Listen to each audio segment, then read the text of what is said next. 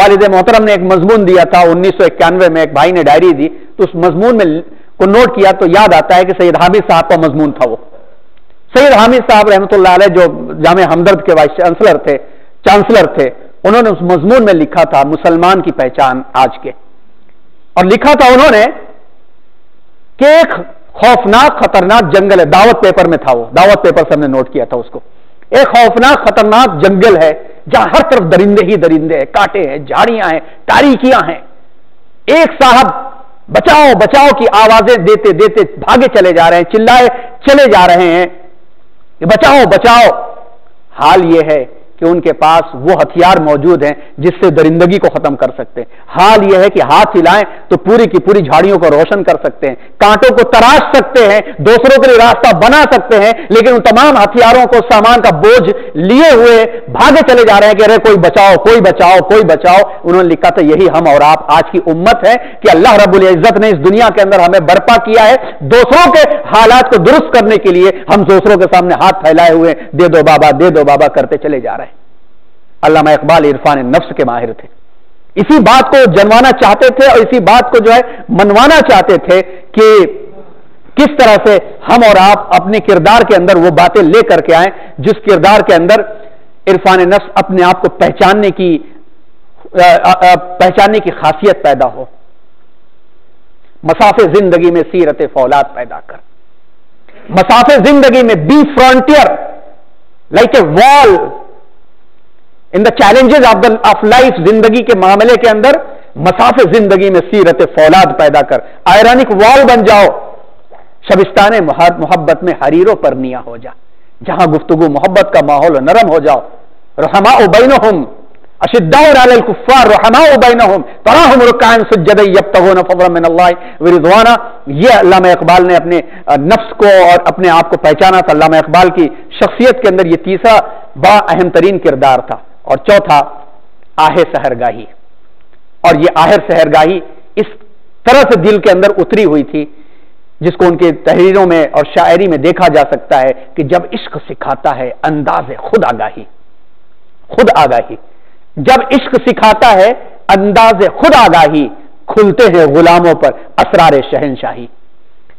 اللہ کے عشق میں اسے ڈوبو کہ تم کو پہچاننے کا طریقہ خود بتا دے گا وہ، اور جب وہ تم بتا دو گے، جب تم اپنے آپ کو جان جاؤ گے، کھلتے ہیں غلاموں پر اسرار شہنشاہی۔ کہ وہ ربیعی ابن عامر دیہاتی صحابی رستم کے دربار میں پہنچتے ہیں تو اس کے قالین کو پھاڑ کر زمین پہ بیٹھنے میں عار محسوس نہیں کرتے اور دعوے سے کہتے ہیں اللہم اقتعفنا، اللہ نے ہمیں بھیجا ہے لنخرج من شاء من عباده العباد الى عبادت اللہ الوحدہ، جس کو چاہے اس کو اللہ جس کو چاہے انسانوں کی بندگی سے غلامی سے نکال کر اللہ کی عبادت میں لے کر کے آ جائے. کھلتے ہیں غلاموں پر اسرار شہنشاہی. عطار ہو، رومی ہو، رازی ہو، غزالی ہو، بڑے بڑے بزرگوں کا نام لیا انہوں نے. عطار ہو، رومی ہو، رازی ہو، غزالی ہو، کچھ ہاتھ نہیں آتا بے آہ سحرگاہی. کچھ ہاتھ نہیں آتا بے آہ سحرگاہی. دارا و سکندر سے وہ مرد فقیر اولا ہو جس کی فقیرے میں بوئے اسد اللہ. اللہ کا شعر وہی ہوتا ہے جس کے دل کے اندر اللہ کی یاد و طرف ہو. نومید نہ ہو ان سے اے رہبر فرزانہ، کم کوش تو ہے لیکن بے ذوق نہیں راہی. زمستانی ہوا میں گرچہ تھی شمشیر سی تیزی، نہ چھوٹے مجھ سے لندن میں بھی آداب سحرگاہی. یہ آہ سحرگاہی نے ان کو اقبال بنایا تھا. نام تو اقبال تھا لیکن اقبال بنانے کے اندر آہ سحرگاہی کا کردار تھا، اور پیر رومی کو انہوں نے مقتدا طے کر لیا تھا. جلال الدین رومی اور ان کے کردار کو اپنا مقتدا طے کر لیا تھا. یہ 5 تخلیقی عناصر تھے. ان 5 تخلیقی عناصر کے بعد ظاہر سی بات ہے کہ جو مزاج، جو پیغام نکلتا وہ یہی نکلتا. سبق پھر پڑھ عدالت کا، سبق پھر پڑھ صداقت کا، عدالت کا، شجاعت کا. لیا جائے گا تجھ سے کام پھر دنیا کی امامت کا. اس شعر کو پھر سے سنیے. اتنا آسان ہے امامت مل جانا؟ علامہ اقبال کہہ رہے ہیں، اور جہاں عام طور پر پڑھنے والا بعض ناقدین جن کا عقل بند ہے وہ کچھ اشعار کے اوپر تنقید کرتے. ایک بہت بڑے دعویٰ دینے والے دائی جن کو گمان ہے، انہوں نے ایک مرتبہ اس شعر کو شرک میں پیش کیا کہ کی محمد سے وفا تو نے تو ہم تیرے ہیں، یہ جہاں چیز ہے کیا لوح و قلم تیرے ہیں، محمد کے پاس کیا طاقت ہے کہ لوح و قلم تیرے ہیں. ان کو چاہیے تھا کہ پڑھ لے کہ علامہ اقبال کس کی زبانی پیغام دے رہے ہیں. اللہ رب العزت فرما رہے کہ میرے نبی سے وفا کرو تو تمہاری تقدیر تمہارے مطابق لکھی جائے گی، اور تقدیر تو کیا، یہ لوح و قلم آسمان و زمین تمہارے لیے ہو جائیں گے. تو اس طرح سے لوگ اعتراض بھی کرتے ہیں کہ کیا ہے صداقت کا، عدالت کا، شجاعت کا، لیا جائے گا تجھ سے کام دنیا کی امامت کا. اس شعر کو سمجھنے کے لیے صداقت کے لیے ابو بکر صدیق کو پڑھو، ابو بکر صدیق کو پڑھو.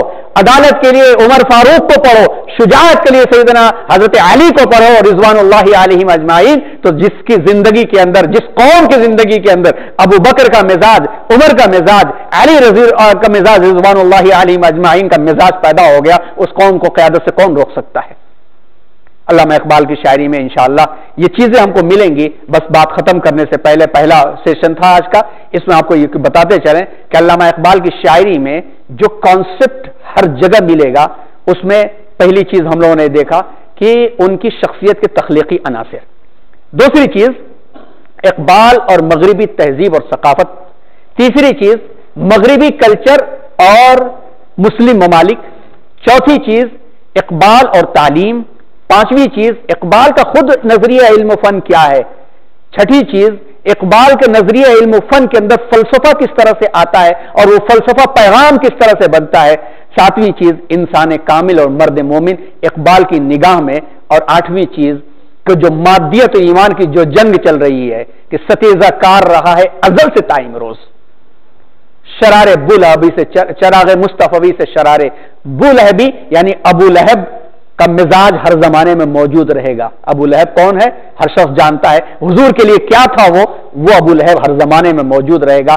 ابلیس اور اس کا مزاج موجود رہے گا. اقبال کا پیغام بلاد عربیہ کے نام قرطبہ والی نظم کو پیش کر کے ہمارے سوئے ہوئے ضمیر کو جگاتے ہیں، اور اقبال فلسطین کے عنوان پر بھی قلم اٹھاتے ہیں. تاریخ کی دعا کو پیش کر کے کہتے ہیں کہ یہ تاریخ کی دعا کو پیش کرتے ہیں، یہ غازی یہ تیرے پراسرار بندے جنہیں تو نے بخشا ہے ذوق خدائی.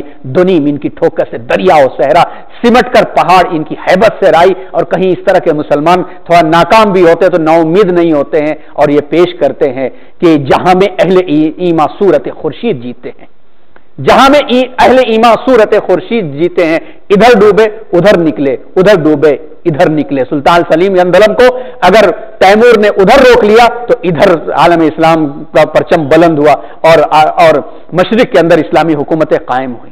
اقبال قومیت اور وطنیت پر بھی لکھتے ہیں. عورت اقبال کے کلام میں ایک خاص ایک مخصوص عنوان سے نظر آتی ہے، اور اقبال یہی پیغام دیتے ہیں کہ تیرے علم و محبت کی نہیں ہے انتہا کوئی، تیرے علم و محبت کی نہیں ہے انتہا کوئی، نہیں ہے تجھ سے بڑھ کر ساز فطرت میں نوا کوئی، کہ اس فطرت کے اندر آپ سے بڑھ کر کے کوئی نہیں، آپ کی وجود سے یہ کائنات باقی ہے، ہوس نے کر دیا ہے ٹکڑے۔ آخر میں اس نظم پہ بات پورا کرنا بہتر ہے۔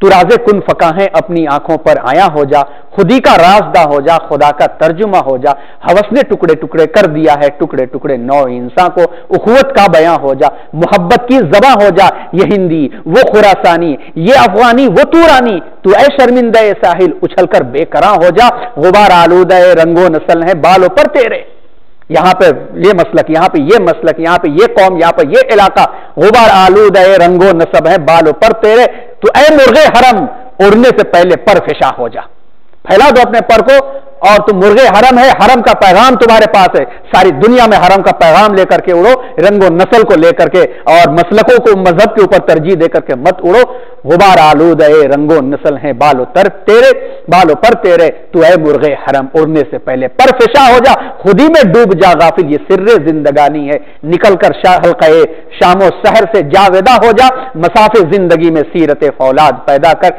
شبستان محبت میں حریر و پرنیا بن جا، گزر جا بن کے سیلے تندروں کوہو بے آبا سے، جاتا وہ فلڈ اور سیلاب، گزر جا بن کے سیلے تندرو کوہو بیابا سے، گلستہ راہ میں آئے تو جوئے نغمہ خواہ ہو جا، اس کو پانی دو، اس کو آگے بڑھاؤ، تیرے علم و محبت کی نہیں ہے انتہا کوئی، نہیں ہے تجھ سے بڑھ کر ساز فطرت میں نوا کوئی۔ اللہ تعالیٰ اس فکر کو سمجھنے کی توفیق عطا فرمائے۔ یہ تھا پارٹ 1، انشاءاللہ آگے پارٹ 2 اس کا آئے گا، جس کے اندر علامہ اقبال کے مرد مومن کو پوری طرح سے پیش کیا جائے گا کہ مرد مومن کے کیا کردار علامہ اقبال چاہتے ہیں، پھر اس کے بعد آخر میں کچھ کتابوں کا تعارف کرا کے علامہ اقبال کے کلام میں قرآنی اثرات کتنے، کون کون سے اشعار ہیں جس کی قرآن کی آیات کی ترجمانی ملتی ہے، انشاءاللہ یہ چیزیں آپ کے سامنے پیش کی جائیں گی۔